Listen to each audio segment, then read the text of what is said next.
그 다음으로 A형 서술형 10번에 대해서 한번 분석을 해보도록 하겠습니다. 일단 먼저 지문사항을 함께 보시면 김 교사가 박 교사의 수업을 참관한 후 작성한 참관일지의 일부인데,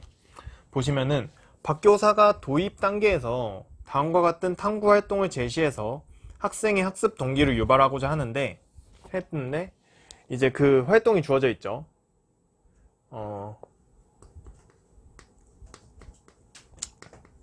활동에서 어떤 거냐면, 결국 이거는 이제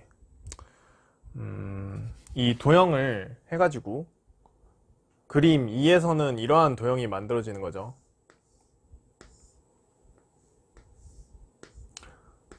이렇게 해가지고 여기가 x이고 이 길이가 1이고 여기가 x고 여기가 1인 이러한 정사각형이 만들어지는데, 그래서 결국 1, 2, 3의 단계를 거쳐서 학생이 어떤 걸 인식하게 되냐면, 바로 x제곱 플러스 2x 플러스 1이 같은 도형으로 만들었기 때문에 그 넓이의 합이 같다는 걸 인식함으로써 이 x 플러스 1의 제곱과 같다라는 그 점을 인식하였다고 하고 있죠. 이 활동을 통해서. 그 다음에 이제 박 교사가 어떻게 하냐면, 이렇게 학생이 구한 식을, 이 식이죠. 이 식을 이용해서 무엇을 지도하냐면 바로 인수분해의 뜻을 지도하죠. 그 다음에 이전 시간에 학습한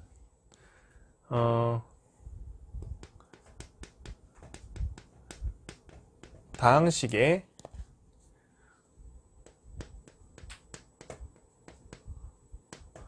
곱셈 공식과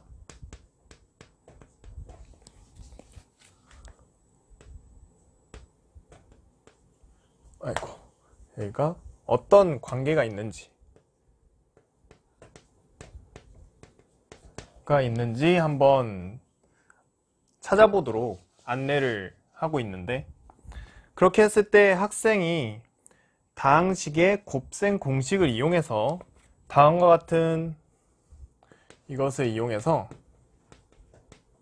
다음과 같은 이 인수분해 공식을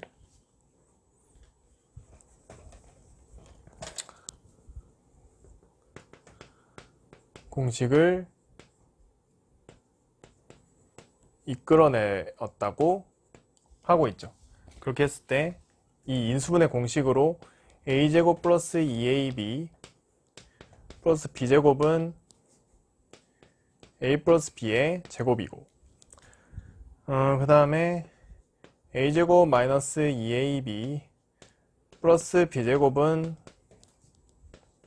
a 마이너스 b의 제곱이고, 이런 인수분해 공식을 이끌었다고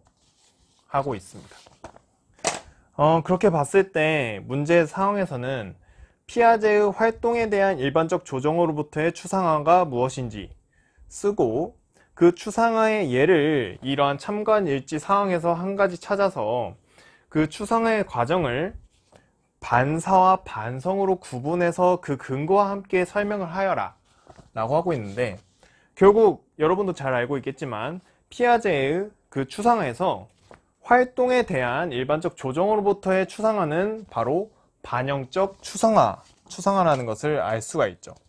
그럼 저희가 정리할 부분은 바로 이 피아제의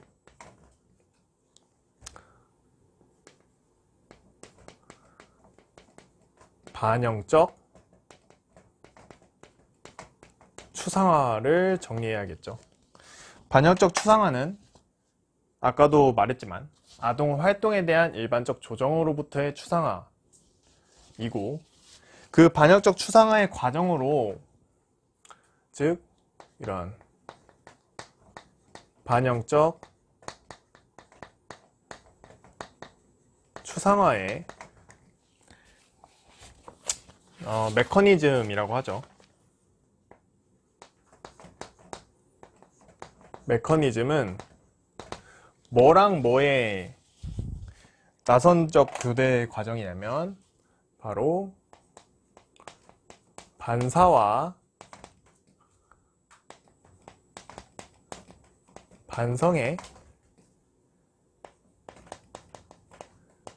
나선적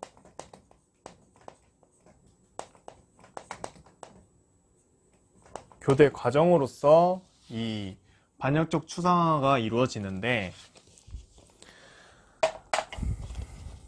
그 과정에 대해서 한번 자세히 살펴보자면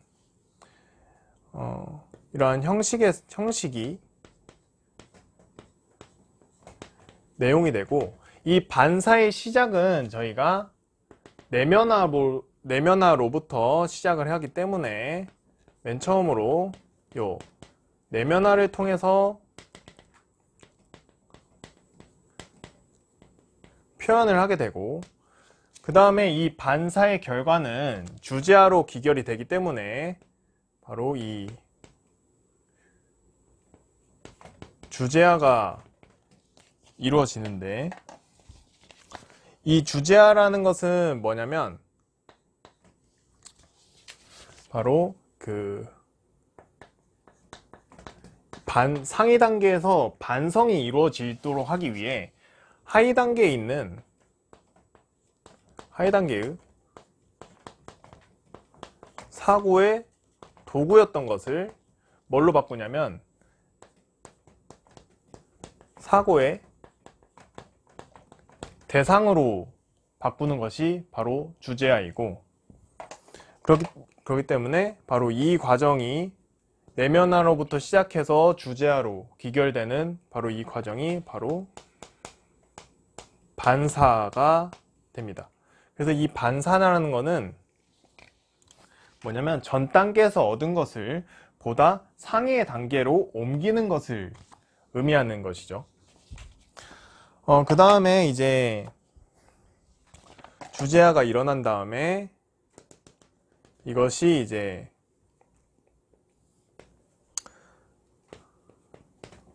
그 균형화를 통해서, 이 균형화 안에서는 이 동화와 조절이 일어나고, 이런 균형화를 통해 뭐가 일어나냐면 재구성이 일어나서 바로 새로운 형식이 만들어지는 것이 바로 반성의 단계가 되겠습니다. 그렇게 해서 반역적 추상화는 이러한 반사와 반성의 두 가지 상보적 과정의 나선적 교대 과정으로 이루어지는데, 결국 이렇게 새로운 형식이 나타나고, 이러한 새로운 형식이 다시 반복되고, 다시 반사가 반복되고, 주제화가 일어나고, 다시 또 반성이 일어나는, 그러니까 계속 교대 과정으로서 계속 일어나는 것이 이 반역적 추상화의 메커니즘이 되겠습니다. 그럼 이를 토대로 이 지문 사항에서 어떻게 이루어졌는지를 같이 살펴보자면, 우선 학생이 이러한 활동을 통해서 이 x제곱 플러스 2x 플러스 1이 x 플러스 1의 제곱과 같다는 것을 인식을 했으므로, 이러한 활동에 대해서 활동을 내면화해서 어떻게 표현이 됐냐면 바로 이런 식으로 표현이 된 거죠. 이 x제곱 플러스 2x 플러스 1이 x 플러스 1의 제곱이 된다는 것에 대한 이 표현을 인식하게 되고, 그러면은 얘를 이렇게 반사의 과정이기 때문에 반사의 결과로서 주제하로 가야 하므로 이렇게 식이 이전 단계에서의 사고의 도구였던 이 식이 사고의 대상으로 삼게 되는, 여기에서 이제 주제화가 이루어져서 이 학생이 구한 식을 이용해서 인수분해의 뜻을 지도하게 되는 것이죠. 이 식을 사고의 대상으로 삼고 이 식을 통해서 인수분해의 뜻을 알게 되고, 그래서 이제 여기까지가 이제 반사의 과정으로 볼 수가 있고, 그 다음에 반성의 과정으로서는 이 다항식의 곱셈 공식과 관계를 지어봐라 라고 하는 점에서 학생이 이러한 다항식의 곱셈 공식을 이용해서 이 인수분해 공식을 이끌어내었기 때문에 결국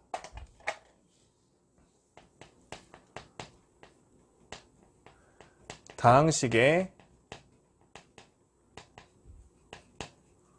곱셈 공식을 재구성해서 이러한 인수분해 공식을 얻어냈다는 과정을 통해서 저희가 여기서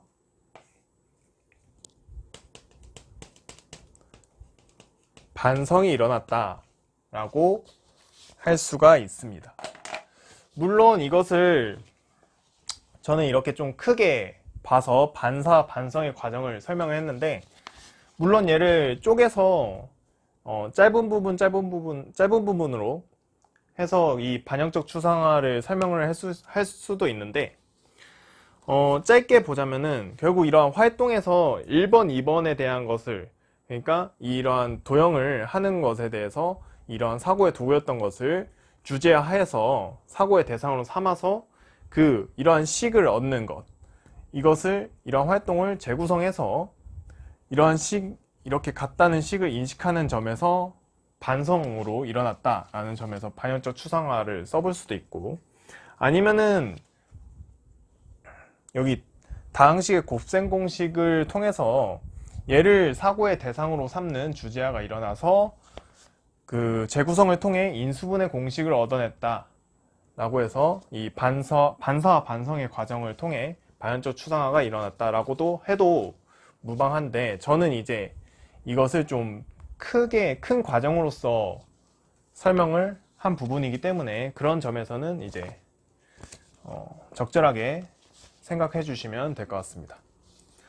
그러면은 이거에 대한 답안에 대한 서술을 어떻게 하면 좋을까 한번 살펴보자면, 결국 일단 활동에 대한 일반적 조정으로부터의 추상화가 반영적 추상화다 라고 쓰시면 되고, 그 다음에 반영적 추상화의 예를 이런 참관일지 상황에서 한 가지 찾아서 이 반사 반성으로 구분해서 그 근거와 함께 설명을 하는 부분에서는 저는 이제 큰 맥락에서 본 거니까 큰 맥락에 대해서 설명을 해보자면,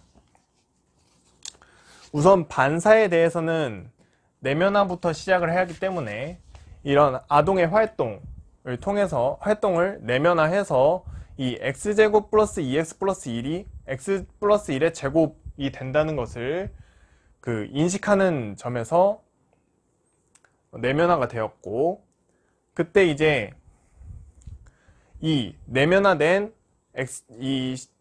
식이 이제 하위 단계에서 사고의 도구였던 것이기 때문에 주제화를 통해서 이것을 사고의 대상으로 삼고, 여기서 이 식을 이용해서 사고의 대상으로 삼은 식을 이용해서 인수분해의 뜻을 이해하고, 그 다음에 이로써 이제 여기까지 해서 반사의 과정이 끝난 것이죠. 반사가 이루어지고, 그 다음에 그 학생이 이전에 알고 있던 다항식의 곱셈 공식을 재구성해서 인수분해 공식을 이끌어내는 반성의 과정이 이루어졌다 라고 하시면은 될 것 같습니다. 그래서 저희가 이제 피아제의 추상화 중에서, 물론 추상화에는 경험적 추상화 그리고 의사 경험적 추상화도 있지만, 주로 자주 출제됐던 부분이 바로 이 반영적 추상화이기 때문에 이 반영적 추상화에 대해서는 잘 정리를 해주셨으면 좋겠고, 그 반영적 추상화의 메커니즘에서 두 상보적 관계인 반사, 반성의 이 나선적 교대 과정 또한 잘 정리를 해줬으면 좋겠습니다. 그래서 이 A형에 대해서는 여기까지 하도록 하겠습니다.